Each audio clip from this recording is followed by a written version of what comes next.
Welcome back to the crypt. My name is Corey. I am an author living outside of Tokyo, Japan. And today we are doing another One Author to Another, a series where I, one author, talk about my thoughts and feelings on a book to other authors. Today I am going to be reviewing Blood Like Magic by Lisellle Sambury.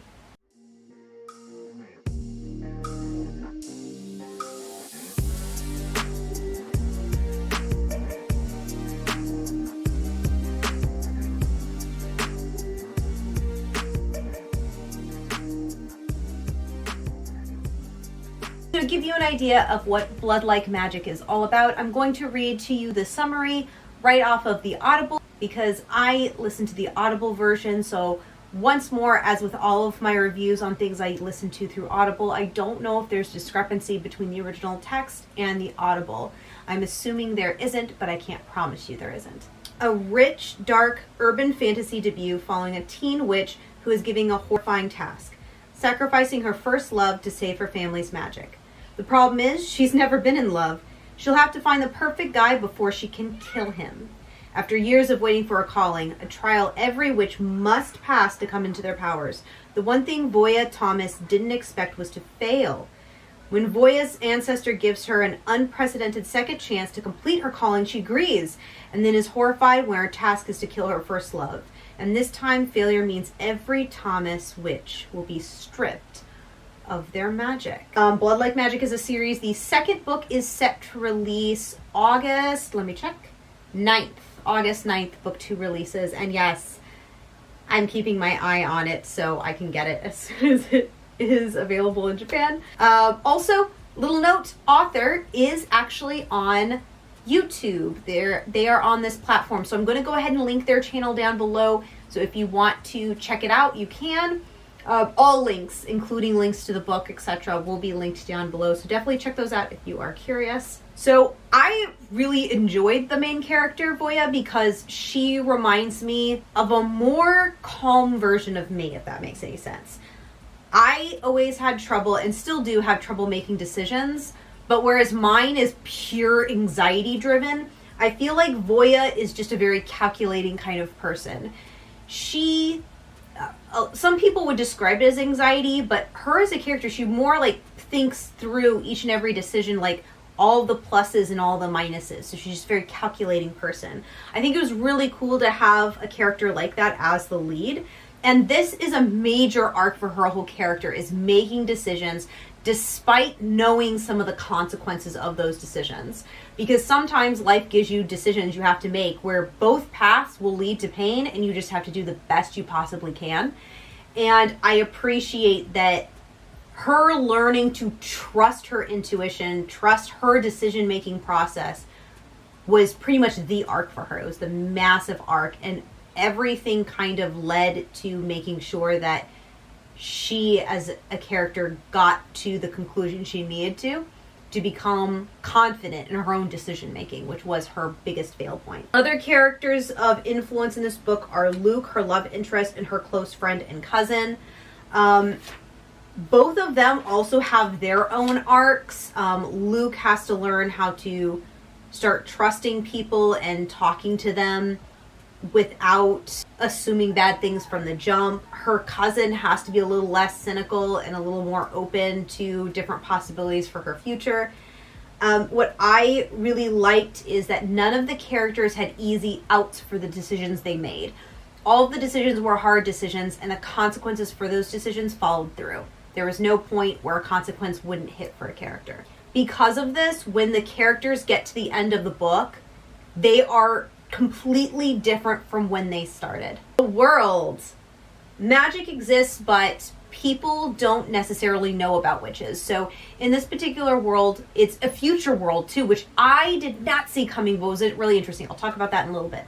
But there's the normal world, and then there's witches. And the witches exist alongside the normal realm, but most people don't know. Witches have a way of creating symbols and other such things hidden within images, and they can see each other's symbols, but no one else can. No one else can recognize these symbols. So it's kind of how they communicate, code each other in that, hey, the establishment you're entering right now is run by witches. So if you're a witch too, just acknowledge. I I will say that how much suspension of disbelief is necessary for the idea that these witches have remained hidden so long. You do have to suspend quite a lot of that. I feel like I had to intentionally not think about it too much in places, because I do think that logically speaking, especially considering some stuff that happens later in the book, it's kind of, I don't really buy the idea that someone's been able to hide, a huge group has been able to hide this long. I find that kind of like, how do you hide that for so long? Even with powers that could kind of help you hide it, I feel like I don't think you really could. But that's, generally speaking, I didn't think about too much. There were only like 1 or 2 spots that I kind of was like, I don't know if you really could hide though, not for this long. But usually I was able to forget it and keep on with the book, and it didn't interfere too much. As far as the future stuff goes, that was something I did not see coming when I started this. Most urban fantasies I read are set where the urban setting is today's world, or even slightly in the past, but it's very rare for me to come across one that's set in the future. I actually really liked that, and it actually aids the story quite a lot, because it means certain bits of information or characters can be transferred to other people faster, because they can pretty much blink and go through internet searches in their heads. And because of that, it's a really interesting mix of old world, like the witches and their traditions, but also they can blink and send a text message. And I think it's just a really interesting dynamic that I rarely ever see. And I actually thought it was handled really, really well. There was never a time when I was actually in disbelief of the futuristic stuff that's going on. I actually thought a lot of it was very reasonable. If you asked me exactly how some of it worked, I couldn't tell you. Like, if you asked me, like, well, how does someone send a text message with their mind? I don't know. I kind of just, they do. I don't know the actual mechanics of it. And I don't think the mechanics were explained super, super well in the book, but that's also not the point of the book. So I was fine with it. I thought it was actually really entertaining. Structure is first person, and there's an interesting part of that in that Voya is not always the most reliable narrator. In fact, there are times when she is very unreliable, and especially near the end, as she kind of, I don't want to spoil it though. I don't want to spoil it. Just know that there are bits and times when she is unreliable as a narrator, and that did make the tension in those scenes insanely high, because I didn't know as a reader how much I could trust her, which was very interesting. As a side note, however, I will say, because I listened to the Audible and I didn't read a book, one thing I've noticed with Audibles is depending on the author's preference for how they write, if they write and leave off a lot of tags, like character dialogue tags, that can sometimes be problematic with Audibles unless they change the script. So for example, if I wrote a short story and I had a huge string of text between 2 different characters, I wouldn't always add a tag. Sometimes I would, sometimes I wouldn't, because there are only 2 characters and you should be able to tell based on the spacing of the sentences and different, one grouping of words is within one quotation mark, and then there's a new grouping with new quotation marks. That would usually be a visual indicator that we switch to the next character, and there were only 2 characters in the room. Whereas with an Audible, I'm just listening to this from a narrator. So unless the narrator either changes their voice or something like that, I can't as easily tell the differences between some of the characters. That was a bit of a problem on and off with this Audible. It was sometimes hard to tell who was talking, especially because not only are dialogue tags not always tagged, but also the difference between dialogue tag and thoughts. What I'm guessing is in the actual text itself, which again I don't have, but I'm guessing the text, there's probably italics or something else that indicates when a thought is going on.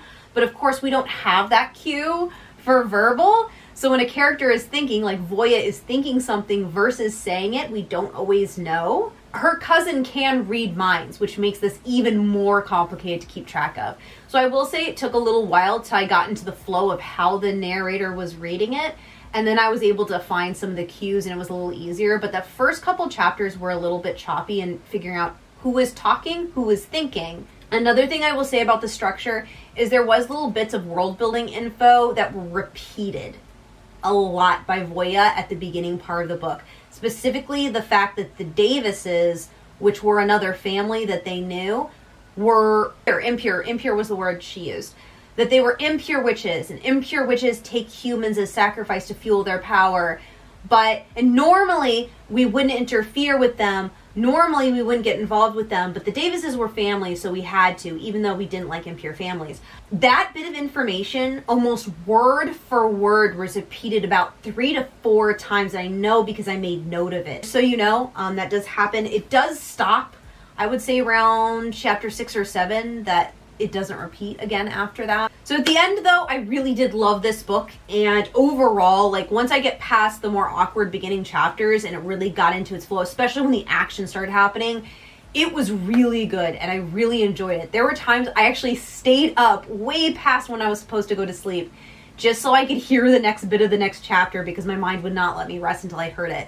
And for me, that's a really good indicator of a solid book, when I will stay up on a work night to listen to more of it because I just can't stop listening to it.